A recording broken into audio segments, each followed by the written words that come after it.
Aita for saying my GF will be a bad mom based on her relationship with her dog?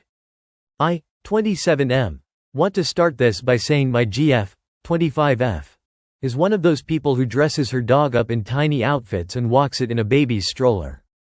The dog is also one of those annoying little yappy breeds with a high-pitched bark.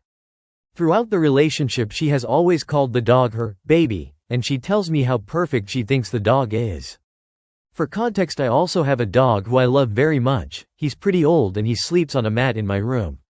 I trained him as a puppy and he's extremely independent. He will take himself out his dog door when he needs to go to the toilet, and he's fine being left at my house alone when I go to work or stay a night at my girlfriend's place.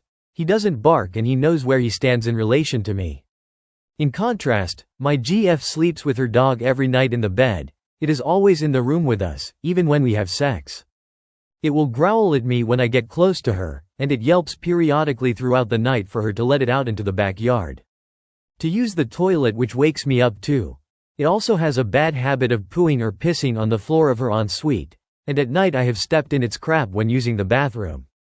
My GF also refuses to sleep over at my place ever because the dog has supposed separation anxiety.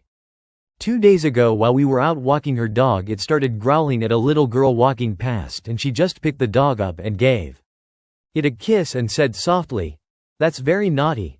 This is a very typical example of how she always handles the dog's bad behaviors.